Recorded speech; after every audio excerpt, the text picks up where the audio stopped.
Hey everybody, this is Horus Tome, and it's the first time I've done a commentary in some capacity in 3 years. How time has changed in such a long while. Anyways, the video I'll be tackling was made by 7474 Studios, where he ranks all the job classes from the game Miitopia. However, I need to make it very clear that I won't be using any of the new information of the Switch version of Miitopia, since his video came out before the Switch version was released. So that obviously means the horse will be excluded from the discussion. Sorry, Mr. Ed. No respect for the famous Mr. Ed. We good? Good. Let's begin. Hello everyone, it's me, 7474 Studios, and today we're doing a bit of a different video. We're going to be ranking every single character job class in the game Miitopia, so yeah, it'll be pretty fun. Let's get into the video. Coming in at number 14, we have the Flower. Now, this one is actually, it's fine, but the AI for it, like your teammates, are horrible, so I would not recommend having a team. Trust me, I know from experience. As soon as I unlocked the hidden jobs, I just ditched the Flower, and it was really worth it. So we have some problems right off the bat. While there's no issue with the explanation of what your list is about, I do have a problem with how you did the Flower segment. All you said was that it was fine, but the AI are terrible at using it. Nothing to say about how it generally works, how it's meant to be a support-based job, or even mention why the AI are terrible at being flowers. From my personal experience, the only problem with the AI using the Flower class is that they tend to constantly use Life Dew to revive fallen companions, even when it has a 50% success rate. On the other hand, it's one class that has helped in healing the party quite a bit when a cleric isn't around with skills like Flower Bed and Gentle Fragrance. Also, how are the Vampire and Elf classes better than the Flower? For the rest of the list, you hardly seem to compare other job classes in the other short segments, so I don't understand why you felt the need to mention that. Number 13, at this point, all the jobs past this are fine. Number 13 is the Pop Star. They're like fine characters, but I would definitely pick another class over them if I had the chance. So like, they're not bad, but they're not good either. First of all, you just said that the Flower is fine to use. Is it solely because the AI is bad at it? Secondly, I do not like the fact that for the Pop Star, you explain nothing about how it works. What, you can't talk about how they help out in distracting enemies with Earworm, temporarily raises the affinity to the highest in the current party with Love Song, has the capability of ending a quarrel between companions with love and peace, or even give you an encore that allows you or any other companion to have an extra turn? They are also one of the few classes that can restore MP of other companions. A big issue I have with this entire video is how quickly you go by each of the classes. I know that there are 14 classes to go through, but it's best to go into more detail about the stuff you like or don't like about a job class. Number 12 is the Tank. The main downside of the Tank is that you have to use MP to attack your normal attacks. So if you are starting Realm of the Fae and you just unlock Tank, do not pick it because it's very easy to lose because you run out of MP really fast. But if you are having it as a teammate, it can be pretty fun. That would only happen if you weren't raising the MP stat when giving food to your party, which by the time you get to the Realm of the Fae, you would likely have a respectable stat so that you can use more of your MP to do your basic attack. Also, how come you didn't mention the fact that when the AI are tanks, they tend to use attacks like Wild Shot, which can potentially raise the resentment from another companion if they get hit by it by accident? Or with Human Cannonball, which while it can cause a lot of damage, it will use one of the party to fire as ammunition and automatically raise resentment, which can lead to a quarrel. Number 11, just missing out on the top 10, is the Scientist. The best part about the Scientist is when there's a horde of enemies, there's like 8 of them, and you have unstable formula and you can just wipe them all out.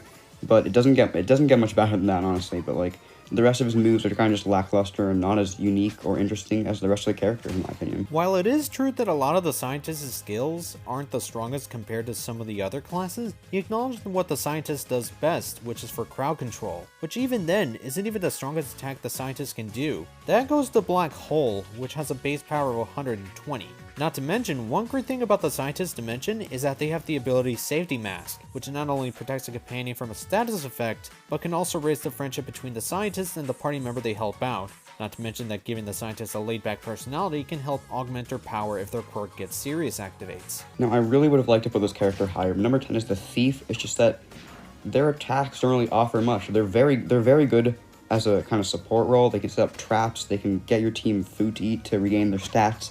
But besides that, they just don't really do much in battle. So by not doing much in battle, what does that mean? Does the Thief not do enough damage? Do their attacks not hit many opponents at once? Because if we're talking about their basic attack, that would be untrue. However, I'm only asking this because you are vague by what you mean. By the way, by making the Thief have the cool personality, you can essentially make them be able to dodge more attacks in general alongside the backflip skill that the Thief already has. At the very least, you talk about the good qualities of the Thief for the party. So there's that. Coming in at number 9 is the Cleric. The Cleric is an amazing support role to have on your team. The only downside is that if the rest of your team is bad, the Cleric will not do anything for you. So you have to have a good team in order for the Cleric to really be useful, and that's why it's this low on the list. And yet again, you don't explain what you mean.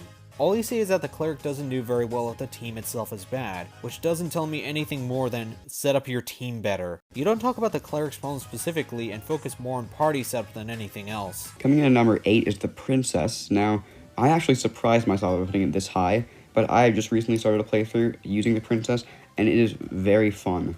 You get really good attacks early on, and it's just a very fun and good support role to have on your team, and that's why it's better than the Cleric. Not by much, but just a bit. Says that the class is fun to use. Does it go over what the class does, or how it's better than the Cleric? Yup. Nothing to say about the skill Eau de Cologne, which can temporarily lower an enemy's defense, or Escort, which when it activates, it is a guaranteed dodge with increased friendship. Coming in at number 7 is the Imp, probably one of the most fun roles in the game, honestly. It's just that all the other roles above this are kind of just better in my opinion. There's nothing wrong with the Imp, it's just that the other ones are all just really good. I can list a few reasons why the Imp is pretty well liked. Compared to the Princess, the Imp has a guaranteed skill in the form of Sweet Whispers that can lower defense, which if you play as an Imp, you can pick it from the skills menu and unlocked. Then there's Charm, which is good for not only restoring MP, but you also get that person the Hyper status, which can cause more physical damage overall with their basic attack. I'm actually the swinger for the LA Lakers. Coming to number 3 is the Cat. Now the reason the Cat is here is because the Cat is very broken. You use Sharpened Claws, you use like Cat's Paw or Double Scratch, and you just instantly win. It is just so overpowered. A very fun role to have on your team, and I would definitely recommend picking one up if you like to breeze through the game. If not, I recommend one of these top 2 roles. The only problem I have with this segment is this. If the Cat class is this broken and gives you tons of good results, then why isn't it higher? In the following segment, you bring up how the Warrior's only flaw is that they have a low speed stat, which by the way, is the first time you bring up stats in the whole list, and you don't bring up any flaw for the Cat itself. So why is it one spot lower than the Warrior? And with that, I'm ending it here, since I don't have any problems with the Mage segment, and I already brought up my issues about the Warrior segment. So to give my thoughts, this video feels like not much was really brought up to begin with, and everything was quickly skimmed over. For a game like Miitopia, where the job classes are an important gameplay mechanic for creating your party, you gave the impression that you didn't really bother all that much to give enough attention to the list itself. My advice for you is to try to explain better about where certain things rank and not to go through with it within 15 to 20 seconds. Hey everybody, this is Horus Tome. Huh. Wonder what that was. I'll get to that in a bit. Anyway, I wanted to make an update video where I discuss some things that had happened since last year and what happened within this year. So let's get started. This will be a lot to explain, but bear with me. This will get very personal. Last year, I made a co-op commentary on fellow Slideshow commentary community member and good friend Daisy Foxtrot with former commentator and ex-friend Keyblade Master. You may have noticed that around the latter half of this year, the commentary had since been privatized. Why do you may ask? A lot. After a few months of the video's release, well-known commentator The Afromentator made a commentary on the both of us. That video itself I did not like very much. In fact, I was almost going to cover it on my own. However, I opted not to since that video, which I'm not gonna lie, played a part in affecting my mental health. The biggest reason is because of Ephraim making a point about my acting, where he brings up how I sound like I'm just reading off of a script and that I, to paraphrase, sound like a plank of wood. I even want to mention that a big factor to me pitch shifting was because I felt insecure with my natural voice. I said how it was to fit some of the avatars I use better, but in reality, it was because of Ephraim effectively criticizing my natural voice. With that, the attitude Ephraim gives off in his video, and the Stanford Prison Experiment point, it made me feel lesser with the commentaries I made. Not to mention how people were coming forward with their own problems with it, which made me feel lower and lower. The final nail in the coffin for the video was my co-op partner, where he would later tell Ellie Momeli to end her life, which led to me removing him from my life. That pretty much made me private it, as said video just gives me bad memories. It was supposed to be my big new commentary after my initial return in 2021. However, it turned into one of my least favorite videos I ever made.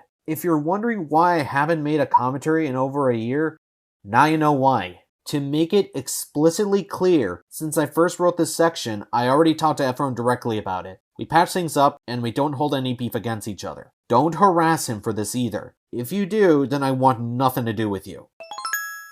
Throughout 2023, I made a few videos, with some of them being privated because they involved Keyblade Master. The only videos still up that came out this year are my experience with Kingdom Hearts, which was meant to celebrate the series' 20th anniversary, counting my time with the series, my re-upload of my commentary on Comet Jack, and my first ever review where I tackled the death battle episode of Sanji vs. Rock Lee. Other than that, not much else on my YouTube channel. What I've mostly been doing throughout the year was on my Twitter, no, I refuse to say the stupid rebrand, where multiple times in the year I was busy watching and compiling my thoughts and funny posts on each show I dedicate time to watching. From Dragon Ball up to the Cell Saga, up until my Kill la Kill revisit to celebrate the 10th anniversary. Aside from that, I also play video games in my spare time. As for content I have planned out, I do still have some commentaries in the works. As I alluded to back in my Kingdom Hearts video, I have a commentary relating to the series that I'm still working on. Although the video may take a while for me to finish given there is a lot to discuss. Others are still considered ideas, and not much has been done for any of that.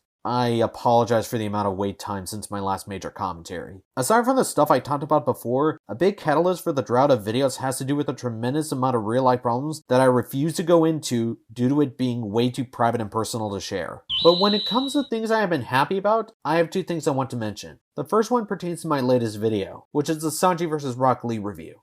I'll be honest, I don't solely want to be seen as a slideshow commentator. With my review, I want to branch out into making death battle related content. To those who don't know this series or have not seen my review, it's the most well-known versus show that pits two different characters in a fight to the death to see who would become the winner of the episode, thanks to the research provided by the hosts. For the content I have in mind, I have the idea of doing not only more reviews of individual episodes that pique my interest, with one of them being worked on as I speak, while I also want to do season rankings, with the first one I want to do is for season 10. Which is the current season as I'm writing this. I became a Death Battle fan since 2022 thanks to Digital Tie getting me interested in checking it out again, and I want to express my feelings of the show itself to you with more videos about it. The other thing is one I am ecstatic to talk about. Back during 2015, there was a certain commentary group called Federation of the Exalted. I was in it, along with many other people like Boonslayer, Donimation, A363, MTR, and many others. However, it ceased all operations back in 2018, and its last bit of content was all the way back in 2017.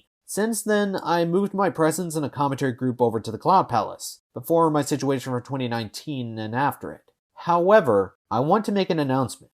If you haven't heard, Fox has officially returned.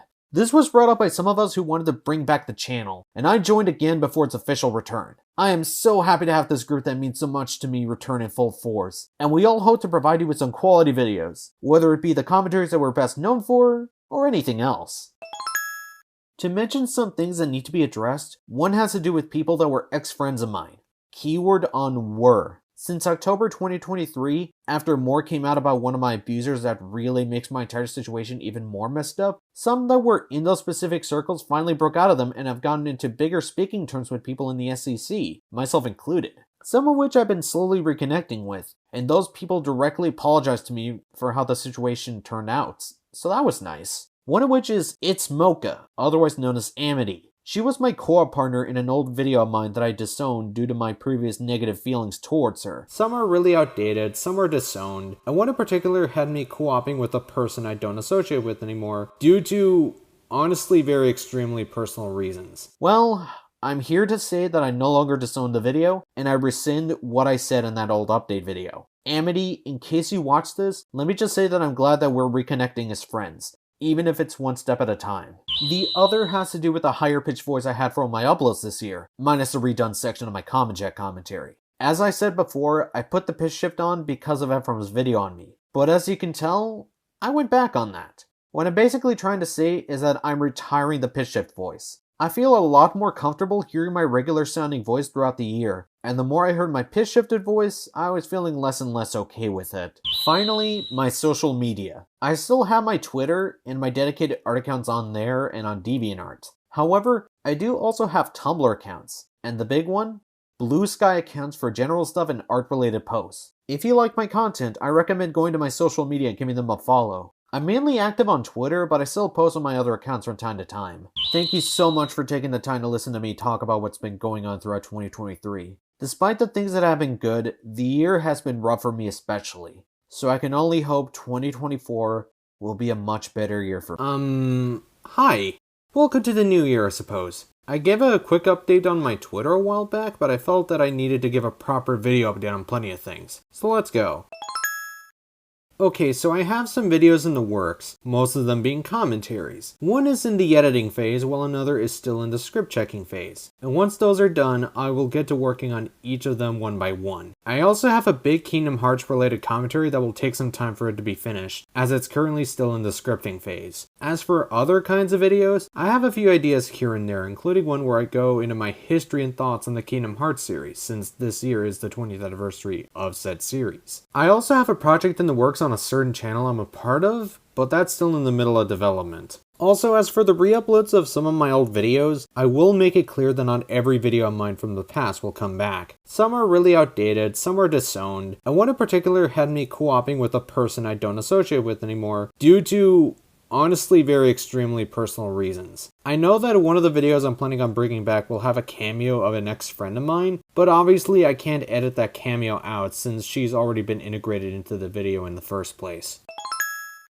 By the way, I said this on my Twitter a while ago, but I have a new OC in the works for this channel. It won't be like a character that exists separately from me in the videos like with Doodletown's characters and her story. Instead, it'll not only be the channel mascot, but also my main OC to use as an avatar for multiple videos. In case you're curious, here's the silhouette. This won't mean I will completely ditch the other characters I've used before though. I still like using characters that I hold a connection to, like Stitch or Chihiro Fujisaki for example. Plus, there are some others that I haven't gotten to properly use yet, like Pyra, Sora, Hanayo Koizumi, and of course, Snow White. But as for avatars that I will retire, say goodbye to my OC George. I won't stop drawing him for the record. I just won't be using him to represent myself anymore. He was the face of my old account and it's honestly hard to really use him to represent myself since he's attached to an account that got smeared by people I don't associate with anymore.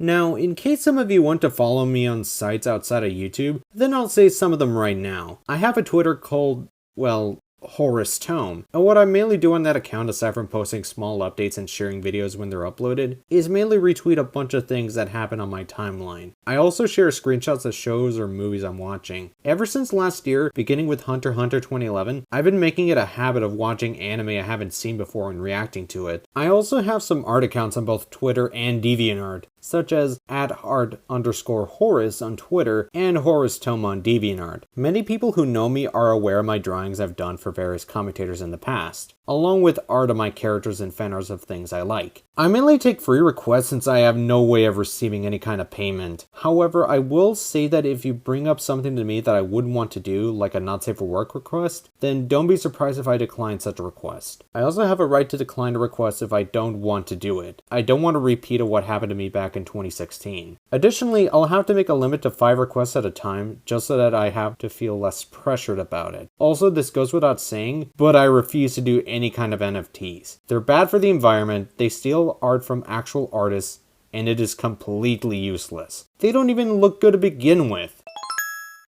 So I never brought this up fully in a video since I came back. A lot of you remember when I used to go by the name George Raccoon for my online presence. However, back on October 6, 2019, I went into hiding because several of my ex-friends were accusing me of things that are very heavy. I then came back fully once my friend Doodletones gave her outlook to my situation in June of 2021. That gave me the motivation to bring up my 50-page long Google Doc and bring it forward. While some still believe that I still did those horrible things, a lot of people read through it and accepted me back. As I said in my document, I don't think I'm 100% innocent for what happened. I did some things wrong. I never saw myself as a saint to begin with for my whole life. My point is, I came back with the brand of Horus Tome, and I'm moving forward. Obviously, this whole situation has been hard on me, and one of the people eager to accuse me back then was also an abuser to me by forcing me into silence for me simply doing things that they didn't like. I will say that ever since I stopped being in that circle, it's been a lot better overall given how I'm surrounded by people who actually care about my well-being and don't hold any mistakes I've made over my head. So that's about everything that I wanted to address in this update. I'm sorry that it got a bit heavy in that last section. I just felt that I needed to bring it up at some point in a video, given how that situation is tied to me for the rest of my life. It's been a while, hasn't it? And by a while, I honestly mean over a year, because it's been kind of ridiculous. This video will remain unlisted until further notice because honestly I don't want to reveal myself that I came back because, you know, some people want to tear me apart. Not once did I ever doubt the commentary community, and more so just focus on the individuals that did me wrong for all this time. And in case it wasn't obvious enough, I don't want to be called George Raccoon anymore. That name has honestly been tainted after what happened with me. And I prefer to be called Horus Tome instead. Anyways, I hope you guys are okay with seeing that I'm still around and that I go by a different name now. Hey everybody, this is Horus Tome, and I'm making yet another Death Battle review. Why? Well, why not? Last time, I unfortunately had to review one of my personal least favorite episodes in the entire show. Picky eaters are the worst. But I'm gonna do the total opposite now. I'm gonna review one of my personal favorite episodes, and it's in the latest season no less, at least at the time I'm writing this. No, it is not Scooby vs. Courage, nor is it either Guts vs. Dimitri or Goku vs. Superman. And no, I won't be saying Bill Cipher vs. Discord since that is the best undeniably. Nah. Instead, I'll be focusing on the 4th episode of Season 10, Stitch vs. Rocket Raccoon. This was a matchup I only recently learned about thanks to some people in the Death Battle community. Like Lucari Boy predicting it would be in Season 10, and the Raptor saying it was his most wanted matchup. At the time anyway. So when I saw the fight getting announced at the end of Killua vs. Misaka, I was honestly at a loss for words, given both of the combatants involved. Rocket is one of my favorites from the MCU, who I got to first learn about in Ultimate Marvel vs. Capcom 3, all the way back in 2011. And even though I would watch it after the Death Battle episode came out, the third Guardians of the Galaxy movie made me love Rocket even more as a character. As for our cute and fluffy blue alien, well, if my older commentaries are anything to go by, along with me having Lilo and Stitch as one of my favorite films of all time, I honestly love this little guy. Stitch is one of a few that I would call one of my favorite characters of all time. I've been a fan of him ever since I was a little kid. It was also this matchup where not only did I watch both fighter previews and the sneak peek multiple times, but I also marathoned the movies they starred in on Disney+. So needless to say, I was very excited for this episode. So why don't we start, shall we? Well, right off the bat, Boomstick already makes a dunderhead move by saying Rocket and the Raccoon species are part of the Mustelid family, when they're actually part of the Perseonidae family. Oops. Jokes aside, Stitch's analysis makes me just so happy, man. From all the different crossovers from the TV series listed in Stitch's background information, which means Jake Long can scale the Stitch, and I find that really funny, to them talking about the promotional trailers where Stitch crosses over with other Disney films, and Boomstick worrying about Stitch being another Deadpool. The characters like Lilo, Nani, and Jumba getting name dropped, to all the footage used from various Lilo and Stitch media, like the Disney Kids comic, anime, and direct-to-DVD sequels. They even used the freaking PS1 game. He can't attack women though. Stitch is woke. It even has the distinction of having one of the funniest cutaway gags this season, with Dummy listing off all the species used to make Stitch from the Origin of Stitch DVD Extra. Yes, I've seen a lot from this franchise, and Wiz making a comparison to Boomstick's ex-wife, only for him to not have any of it. Wiz even attempts to lure him back with colliding planets only for Boomstick telling him to screw off. Plus, the calculations help me understand his strength in the versus context, like the whole supercomputer feat and the speed of Stitch's ship. This analysis is everything I could have wanted for my favorite blue alien. As for Rocket's analysis, it's certainly the weakest part for me, but not bad by any means. They cover his comic book origin well, like talking about his time before Space Jail and his encounter with the other Guardians of the Galaxy. I also quite like them talking about how being with the Guardians helped soften him up and all his achievements as a way to close his analysis. A benefit to Rocket's analysis is that it doesn't delve much into the usual big Marvel feats from other episodes, and brings up stuff that weren't brought up before, making its analysis pretty unique from the majority of the Marvel cast. Though the highlight of it is Boomstick's insistence on Rocket being an actual raccoon, even going on a tangent on raccoons as a species. In spite of his blunder at the beginning of the episode, as an avid raccoon fan and having a blue raccoon as my former channel icon, I am pleased with these raccoon facts. There's very little MCU clips, which is a little sad, but given it's the comic book counterpart they're looking into, it's relatively minor. Really, my major gripes with both analyses come from certain clips being very small for some reason, making it look super low quality at points. The comic book panels being too static and big for Rocket's analysis with very minimal editing, some clips not matching what they're saying too well, and if you're not a fan of it, then the music stopping for comedic bits will be a negative. That's about it for both analyses. So, how about that fight, huh? I'll go through each scene one by one since there's so much for me to bring up. We first see Rocket trying to fix the Milano as we see the setting of the fight, Space Hawaii. I quite like this setting. It helps combine the extraterrestrial nature of both combatants and having a Hawaiian type setting akin to Lilo and Stitch. We even get to see the ice cream guy enjoying his ice cream. Why is he there? Don't ask. The setup for the fight is fine. We don't really know why Stitch sent himself flying from the volcano like when he did the same thing to get the Gantu's ship, but having him destroy the Milano to the point where Rocket is ready to pick a fight with Stitch makes a bit of sense. Also, poor ice cream guy drops his ice cream. What a shame. I've seen a few people say that Stitch deliberately begins to go aggressive and initiate the fight, but I don't really see that. I just see Stitch be wary of his opponent while Rocket is the one who shoots first.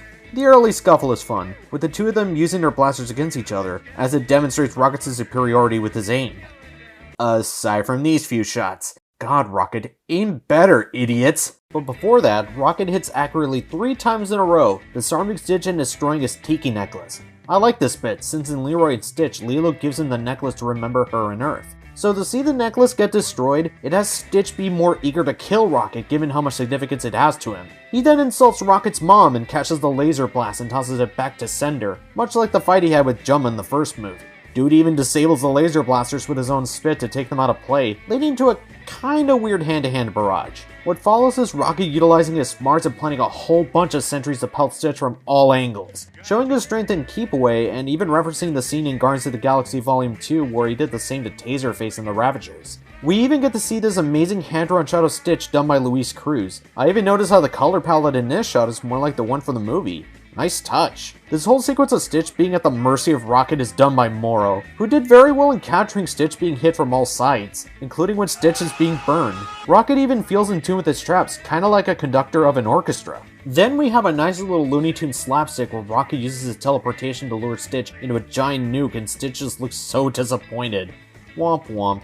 Despite being blown up, it's not enough to take care of Stitch. So while Rocket is enjoying some drinks, Stitch, and I'm not kidding you, begins riding a piece of the Milano as a surfboard using the wave caused by the explosion. That is amazing! Liam Swan, the writer of the episode, really went all out with bringing in the feel of Lilo and Stitch in the fight. Then Stitch says the most horrific phrase in the entire universe. And that is what makes Rocket go, I gotta kill this guy, and call down his most powerful weapon.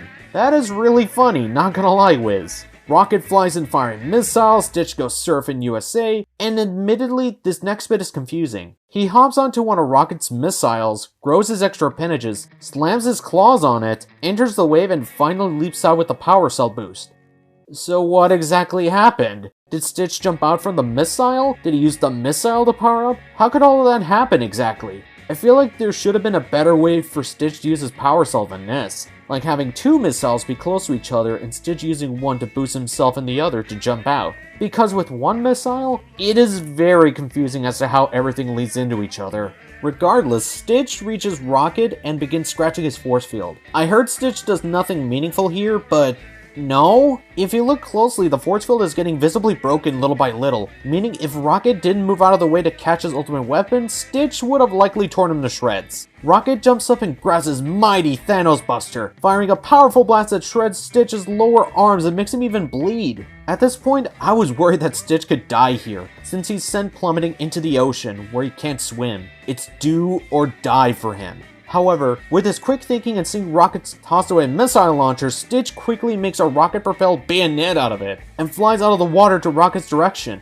referencing how in the analysis, Stitch made a mech in a mere 5 seconds. Rocket tries to fire one last time with the Thanos Buster, but it's all in vain, as Stitch quickly moves out of the way and stabs Rocket through the stomach. So Stitch then says hello and goodbye, as he bites Rocket's wrist controller that allowed him to use his devices and ejects away from the rocket. Rocket then blows up from colliding with his own orbital stash. I like how Rocket dies not feeling regret or scream like a banshee, but pissed off mid-swear. It's very in character of Rocket to act like that. And then BAM! Fireworks! Go ahead and enjoy the show, ice cream guy. Eat up your ice cream.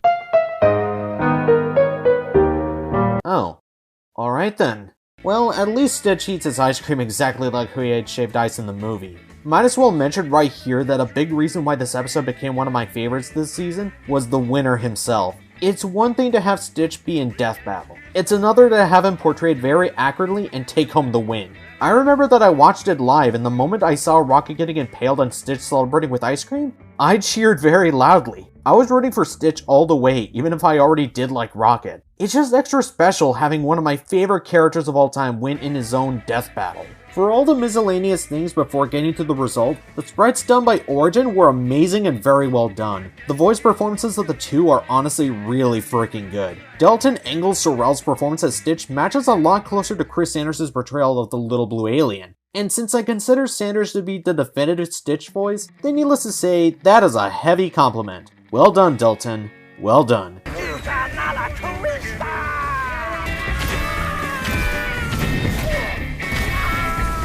As for Jeff Shine as Rocket, he captures the character amazingly, being a near match to Bradley Cooper's portrayal of the character. That's it! Gonna need a bigger gun! I guess you could call this my Thanos Buster! It's hunting season now, Buzzball! The track itself, Jailhouse Rocket, an absolute bomb from start to finish. It nails on being an Elvis-inspired track, utilizing the bass, drums, and lyrics to make it a true 70s era rock and roll song, and matches both characters' respective films, with Leela looking up to Elvis as a source of inspiration throughout the series, and lots of classic rock tracks that, like Elvis, are in the Guardians films to make up the background music. As for the conclusion, let's talk about it. Given the two were similarly powerful with Stitch's raw strength and Rocket's arsenal, it all ultimately came down to speed. While Rocket can react down to the picosecond, as Jumbo once said, Stitch can think faster than supercomputer, which is a million times more than Rocket. The grievance I've heard from people is that a con for Rocket is that he is too reckless, and how Rocket did not make a single mistake in the entire fight. I was curious about this too, so I paid close attention at certain key moments in the fight itself. The closest I could find is Rocket believing that Stitch died after hitting him with a Thanos Buster and doing nothing to make sure that he's dead. Not to mention an earlier moment where he believed that Stitch died from the nuke and began prematurely drinking before he notices Stitch surfing. Honestly, the part that confused me more was when they said that Rocket can be way more impulsive than Stitch. But by definition, impulsive means acting or done without forethought. I know reckless is said to be a synonym for it, but the definition for reckless is doing something without thinking or caring about the action. Everything else I generally agree about, thankfully. We even get to see Stitch invading the Death Battle Lab like Deadpool before him to announce himself as the winner. Top-notch ending right there. And that was Stitch vs. Rocket Raccoon. While I don't consider this the best episode of Season 10, not by a long shot, and there are at least 5 episodes that I consider much better than it, no other episode this season I have seen a numerous amount of times aside from this one. To reiterate what I thought of each part, Stitch's analysis made me smile, Rocket's analysis was solid, the fight is loads of fun even if there are a few oddities, and the conclusion was well explained despite a confusing word choice. I'm very much glad this episode turned out so freaking well, and I'm even happier that they did the impossible and captured what I loved about Stitch and the entire Lilo and Stitch franchise spectacularly. Yeah, I know I feel very much biased based on how positive I've been, but even if I didn't have an attachment to Stitch or Rocket, which I do, it won't change that this is a great episode all around. Well done, Death Battle team. Well done. Hey everybody, this is Horus Tome, and I figured I'd do something completely different from what I usually do. Let's make a review. Now, what could it be? Is it a game? A series? Well, if you think it's either one, then you might not have eyes, because I'm going to be looking at a singular death battle episode. To make the simplest of summaries of the show itself, typically 2 characters from different series fight them to death, and it's all determined by the research and analysis provided by the host, Wizard Boomstick, and a fight animation. The quality of each episode ranges wildly. Some good, some bad, and some that show their age way too well. Well, then when she's unconscious, However, if you ask me, it's always pretty neat learning about certain characters I wouldn't otherwise know about. Sometimes the animation can be a big love letter to certain series and be pretty emotional as well, along with holding some strong writing. From my personal experience, I watched Death Battle back around Season 1, though admittedly I don't remember what was my first episode. And the last one I watched for a long time was Sora vs. Pit. However, thanks to Digital Time making his season ranking videos, and me watching all kinds of Death Battle related content from the community, I got super interested in the show itself. At the time of the announcement of SpongeBob and SquarePants vs. Super Friends Aquaman, I felt like it was no time for me to watch all of Death Battle, a marathon throughout October of last year. However, there was one that was in the back of my mind that the more I thought about it, the more issues I kept having with it. From Season 7 itself, the episode I have in mind is Sanji vs. Rock Lee. Now, to be clear, it is not the worst of the season. After all, Batgirl vs. Spider-Gwen exists. But man, do I have plenty to bring up with it. I've seen plenty of people make their own videos talking about the episode, but what is always frequent is that they are not really too well versed in either One Piece or Naruto. Given I have experience with both, especially with one of them, I can give a bit more insight. So, enough delays, let's get this over with. Well, actually, I do have some positives to mention with the analysis. The manga panel editing, while not as good as the editing of comic book panels in other episodes, is very well done and gives more life to the analysis than just simply using anime clips. Props to you, Nervous Nick. Hope you're doing well. While the cutaway gag in Sanji section isn't really all too funny to me, especially with it being very predictable, the one for Rock Lee is genuinely great, as Boomstick pulling off Drunken Fist on Dummy is entertaining and unironically the best part of the episode. Plus, I feel that both characters' rundown did their best in explaining their backstories, feats, and showed some respect to each of the fighters. But then we get to the fight. I refuse to eat this. It's far too mild. Oh boy. So the fight starts, and the setup already has a ton of my issues. Sanji serves Rock Lee some curry at a bar, and after Lee eats it, his face goes red to indicate that it's spicy, but then he comments about how it was too mild and refuses to finish it because of how it was not spicy enough. Let's list off the problems here. The first problem, why did Rock Lee give a different reaction to what his face showed? Is it too spicy, or is it too mild? It makes no sense to have two totally opposite reactions. Secondly, Rock Lee is incredibly out of character here. Lee in the Naruto series is one of the nicest dudes in the Hidden Leaf Village, and doesn't ever disrespect anyone. He even said that it is impossible for anyone to dislike food, and his favorite food is medium spicy curry. So why is he not only rude to Sanji, but also trash-talking his food? That'd be like if Sonic ate a chili dog and didn't like it because it was spicy. Finally, I kept trying to make the fight start with Rock Lee not finishing his meal, and Sanji taking offense to that, since that is a somewhat frequent occurrence in One Piece itself, but the fact that Lee didn't like the food and later on said that the food tasted awful, is woefully inaccurate with what happens in One Piece. See, in the manga and anime, there was a single, solitary time in the entire series, in manga canon by the way, when Sanji's cooking gets insulted, and that's in the Baratier arc, where the rest of the cooks of the restaurant begin insulting Sanji's soup, and he leaves all pissed off. However, the cooks then share their real opinion of the soup to Luffy after he asked what was the problem with it, and they felt that the soup is actually incredible. Sanji even hears everything they said. Every time a character in One Piece tried out Sanji's cooking, they fell in love with it. A huge example is in the Whole Cake Island arc, where Sanji recreates Big Mom's wedding cake. For those unaware, Big Mom is a major antagonist in the series and a big force in the world. When she eventually ate it, she commented how it was so good that she could die. Even someone like Big Mom recognized his cooking as some of the best she ever ate, even if she's unaware it was from him. It's like the writers of the animation saw the Baratier scene and based off the two of them fighting on that alone. Aside from them being two shonen jump heroes who can kick hard. To get back to the fight itself, there is some okay choreography, but then Rock Lee ends up drinking up a lot of booze. Honestly, the Drunken Fist state takes up too much time, and Sanji turns into Sans Undertale. Or uses observation hockey, I guess. They clash kicks with each other, Sanji activates Diablo Jamba and knocks Lee down. Then there's some dumb lines. Picky eaters are the worst. Why is everything so loud? Now we get to another issue with this fight, the pacing. It is pretty bad. For the rest of the fight, Lee just breezes through each of the 8 gates at a fast rate. It doesn't give enough time for Lee to slowly get to each gate and feels like he just wants to speedrun into his own death.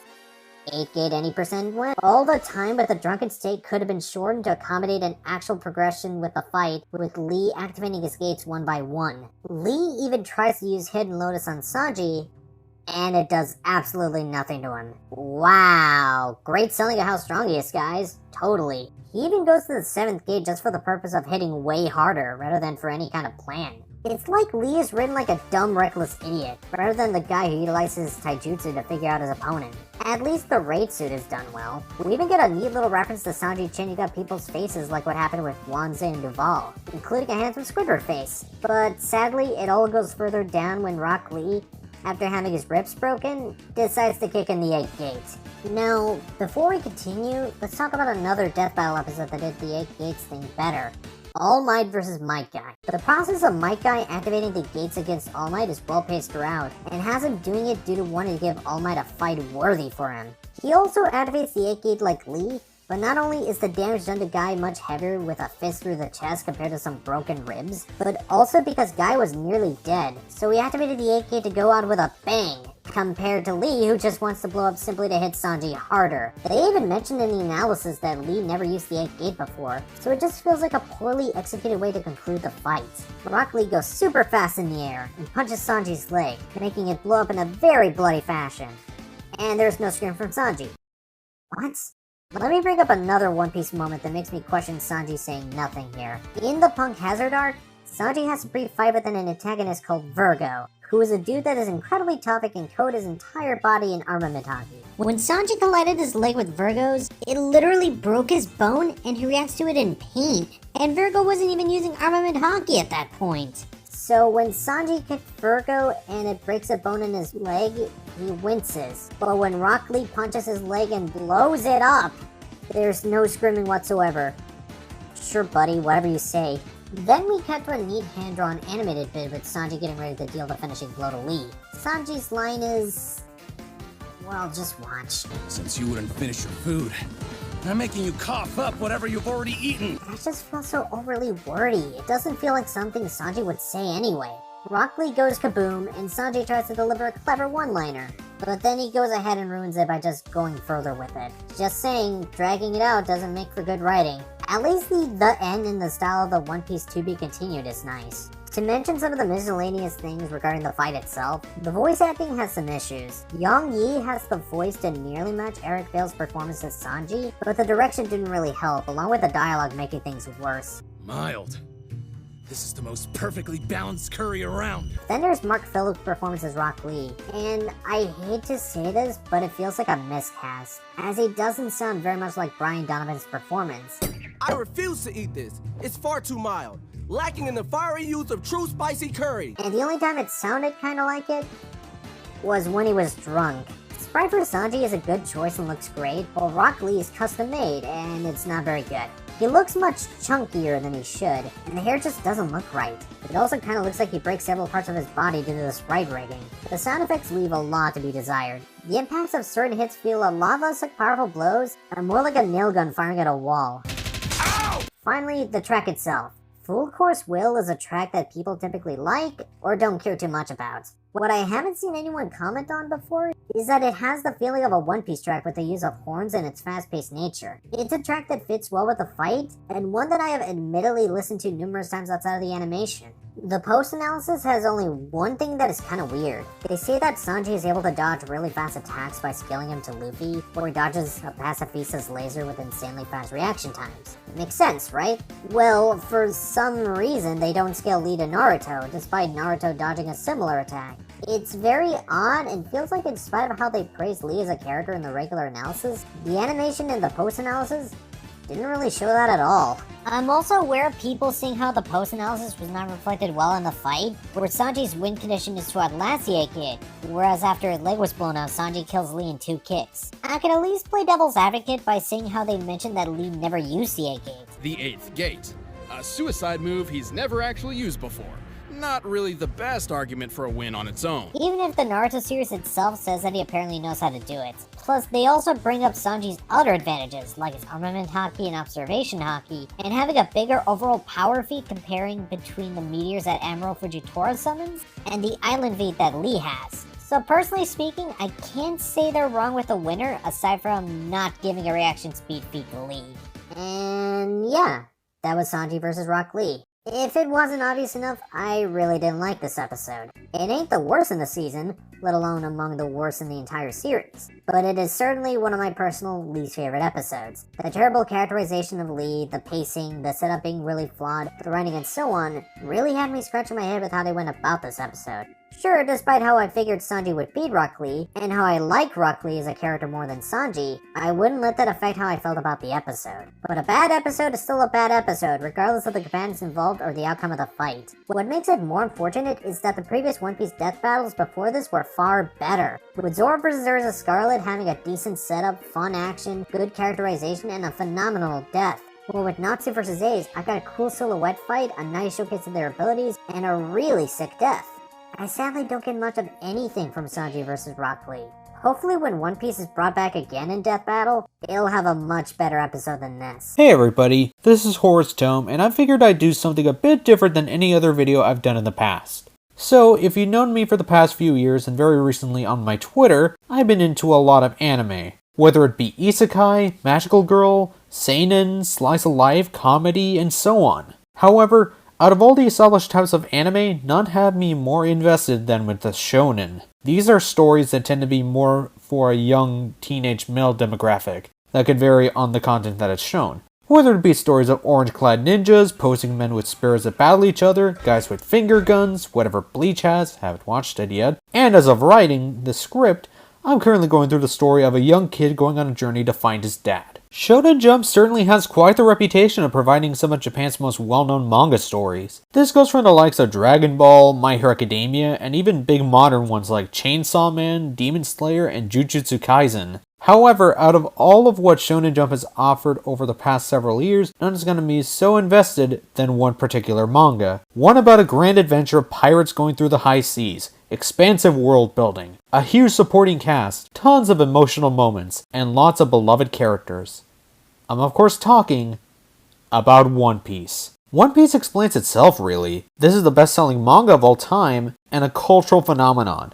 Mostly in Japan though. If you ask me, this is my personal favorite shonen manga of all time. I can't get enough of it. Whether it be the manga itself, the anime adaptation, the merchandise, the music, the YouTubers talking about it, or even a few of the video games that I own, I always have a heavy appreciation of the series. But how did that start for me exactly? Well, this video will go over how I got into the series, just to show how much this means to me. So it all started back in the late 90s and early 2000s. Where as a kid, I grew up with more kid-oriented channels, like Cartoon Network, Toon Disney, remember that, and Nickelodeon. However, I would also watch a few anime as a kid thanks to a certain company you might not have heard called 4Kids. They showed me tons of anime growing up like Pokemon, Yu-Gi-Oh!, Sonic X, and Kirby Rabbit Gacha. And in case anyone is wondering, no, I did not grow up with Dragon Ball like with many other kids because my parents felt that it was too violent for me. Over time, 4Kids would shift their block from Foxbox to Kids WB to their own dedicated 4Kids block. Eventually, by chance, I found out about One Piece thanks to the guide list, but as far as I remember, I didn't watch it right away. I think I started watching around the time when the Drum Island arc happened, and Tony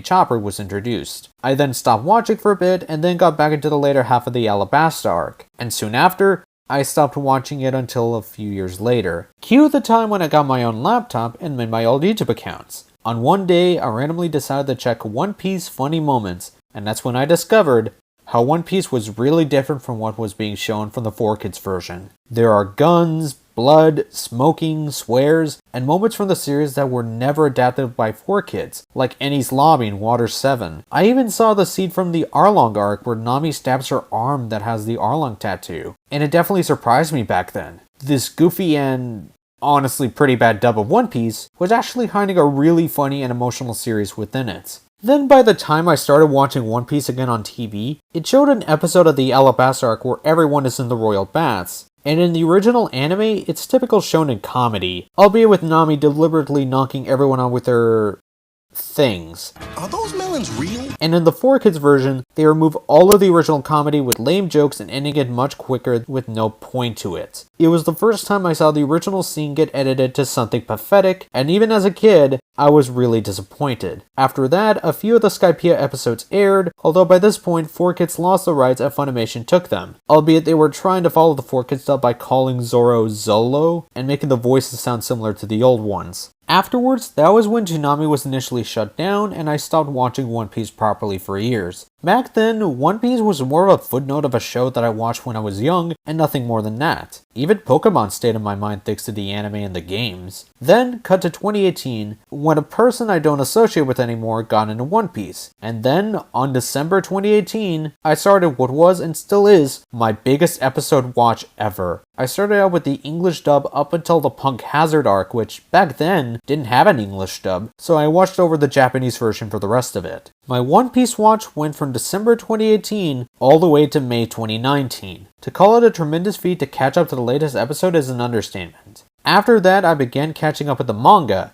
and I've been watching and reading both the anime and manga when they update every so often. When I went to MomoCon 2019, I got myself a figure and plush of the character Tony Tony Chopper, and I got myself One Piece Unlimited Adventure for the Wii. Then in 2020, I decided to read through the entire manga, noticing all of the differences between the original manga and the anime adaptation. I even went through all the main movies and some of the specials near the end of 2020. I am a dedicated fan. Over time, I would love the Straw Hats, a lot of the supporting characters, and the world building that the series is known for. It's impeccable that Eiichiro Oda, the mangaka of One Piece, remembers all these various things from earlier chapters, and as of recent, without spoiling it, he even made a connection to something that happened back in chapter 1 all the way to one of the newer chapters as of writing. It's amazing. I'm super thankful for One Piece existing. I've never had a manga series like this get me this interested and invested, even in 2021, where I eagerly await for more episodes and chapters, and hope to get even more One Piece merch in the future. Probably not the physical manga. There's no good spot in my house to put the nearly 100 volumes in a place where it would jut out like a sore thumb. I hope I explained well why this series resonated with me, and I'll see you guys for next time. Hey everybody, this is Horus Tome, and I'm Snow White for this video since this year has a very special anniversary. What? No, it isn't about the 85th anniversary of the 1937 Disney film. You genius. This is about a video game series that is really special to me. So some of you who have known me and followed me for a long time may know about this guy, right? George? Yeah, he was my OC for the old George Raccoon channel I had. For those who don't quite know the lore about this character, he's the main character for a fan story where he visits both Disney and video game worlds while trying to find a way back to his own world and turn himself from a blue raccoon to a human again. Well, the series I'm basing my story off of is Kingdom Hearts. What is essentially one of the craziest official crossovers in video game history next to Smash Bros., this series has been with me for several years ever since the early 2000s. This year marks the 20th anniversary of the entire series, and I figured this is the right time to begin dedicating a video to it. Aside from a commentary that is still in the works, but details. So what's my experience with the series? Well, let's not waste any time and get right into it. As a kid, I was mainly into Nintendo, and there were multiple games I was into, like Mario, Zelda, Banjo-Kazooie, and so on. Another thing I grew up with were classic animated Disney films. I watched them repeatedly to the point where I remember many scenes and every character in them. Heck, most of the characters who appeared in the first Kingdom Hearts game are in the Disney movies I watched as a kid. However, one thing I never knew about as a kid was the existence of the PlayStation 1. On that system was a series that made a big splash there, and that was Final Fantasy. Because of Final Fantasy VII, it put Squaresoft on the map. Although, as a kid, I didn't know it even existed, given how I only grew up with a Nintendo 64. However, there came a time when Hironobu Sakaguchi, the Final Fantasy creator, and Shinji Hashimoto, an executive at the company, tried to come up with a game that could rival Super Mario 64. Sakaguchi brought up how the only company with characters that could rival Mario is Disney. One key figure important here is Tetsuya Nomura, who volunteered to create the project that would inevitably become Kingdom Hearts. The final push needed was the famous pitch done between Square Disney executives in an elevator. Sorry for kinda mentioning the history of how the series came to be, but I figured it would be interesting to learn about. Then comes the early 2000s, where, if I recall correctly, I was watching some SpongeBob on TV. Then, on one fateful day, there came a commercial for the first Kingdom Hearts.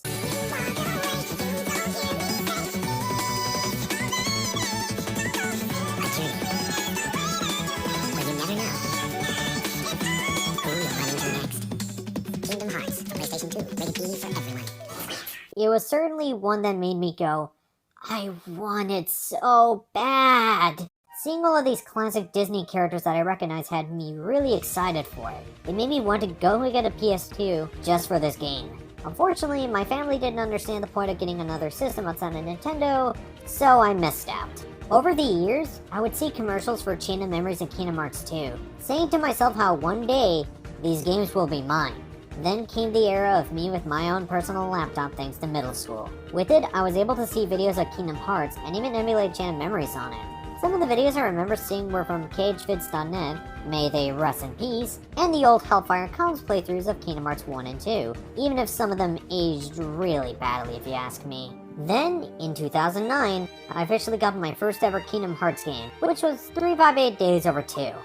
Not the best place to start, I know, but still. Then I tried to get a PS3 that same year because I heard that PS2 games were backwards compatible with it. Sadly, I realized too late that it's only the earliest models that had this luxury. When it came to Christmas 2010, however, I would get the PS2 Slim and I would finally get KH1 and 2, along with Rechain of Memories.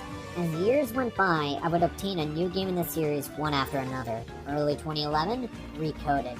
My birthday that year, Birth by Sleep. July 2012, Dream Drop Distance. I was quickly following along and just grossing myself into the story.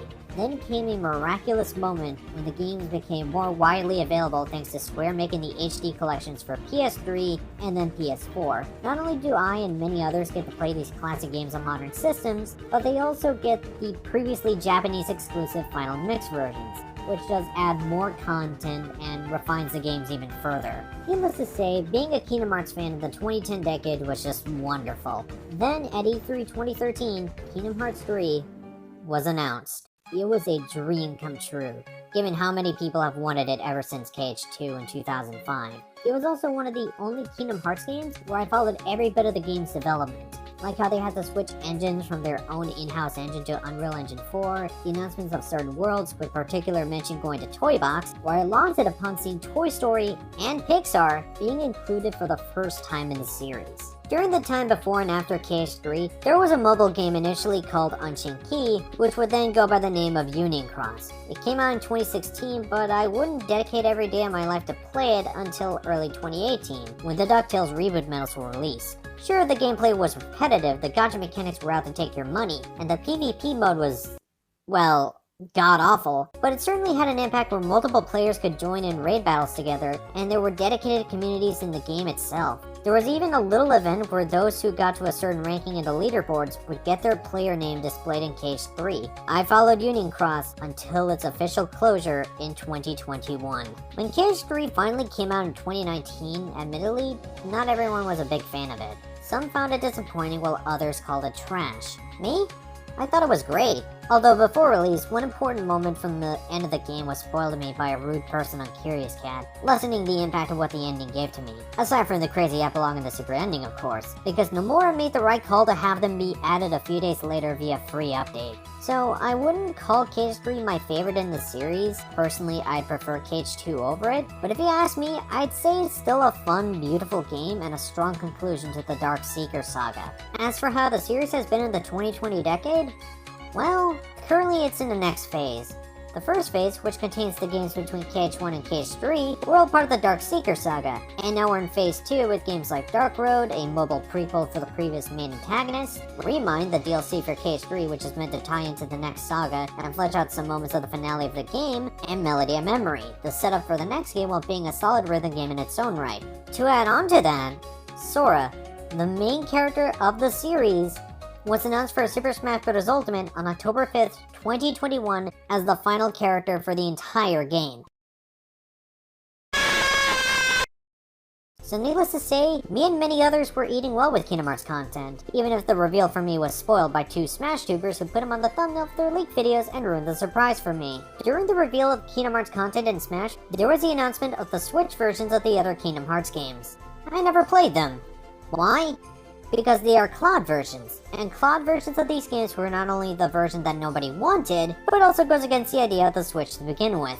I'd rather be able to play them whenever I want without internet, thanks. But thankfully, the following month was exciting. When it comes to other things announced for the 20th anniversary, there was the final Dark Road update, a new mobile game called Missing Link, and of course, Kingdom Hearts 4. And now the wait for these begins. Now that I'm done talking about my history, let's get into my overall thoughts. I love it. As I said before, this series means a lot to me. I mean, why else would I make George and all the other characters I made? Aside from Dahlia, of course. The soundtrack from across the entire series is one of my favorite video game OSTs of all time. Yoko Shimomura, you have done a wonderful job with bringing these various Disney worlds and original worlds to life. Most of the characters are memorable and likable, and some get fleshed out over time like Riku and Sora. Although I do hope Kairi gets more love in the writing and character department. The worlds make me feel like I'm a kid again, seeing these classic Disney characters once again, even if some of them aren't as fleshed out as their movie counterparts. The graphics look great no matter which system, as they put forth some of the best visuals for the PS2, GBA, PSP, 3DS, and so on. Plus, the classic games still look great even today. For a lot of games, the combat is really fun, and depending on the game, you feel awesome with the kind of combos and attacks you can pull off. And finally, possibly one of my biggest hot takes ever. I think the story is one of my favorites in video games. The kind of story that Tetsuya Nomura writes is insane. The lore is huge and well detailed. There are several emotional moments throughout the series. Tons of standout action as well. The only problems I can think of with the story is how certain characters are treated, the pointlessness of Recoded's narrative, save for some parts near the end, and some repetitive writing at points. As much as I love this series, I understand that it isn't for everyone. Some like to view it in a negative light for a multitude of reasons, whether it be those who find the whole Disney Final Fantasy crossover to be ridiculous and dumb, those who find it too easy and has you mashing the X button all the time to win battles, and those who think the story is convoluted and writes as it goes along. I know very well that not everyone will think the same way. For me personally, this series means so much to me that I can forgive a lot of its flaws. It says a lot when no other series has me super excited to absorb all the content that is provided to me than this one. I can't get enough of it. I would like to give some thanks to some people that made this journey through Nomura's world extra special. Obviously, thank you Nomura for creating such a wonderful and beloved series. Thank you to my friends who are fine with me gushing about the series too, even if for some, I can't share my whole thoughts since I don't want to share spoilers with any of them. Thank you to all the KH-tubers who provided me with all kinds of entertainment, whether it be informative videos about every Keyblade in the game, randomizer shenanigans, playing the games on a dance pad, or simply talking about what they like about the series. And thank you for listening to me talk about a series I love for several minutes. Happy 20th anniversary, Kingdom Hearts. May your heart be your guiding key, and that we be ready for Kingdom Hearts 4.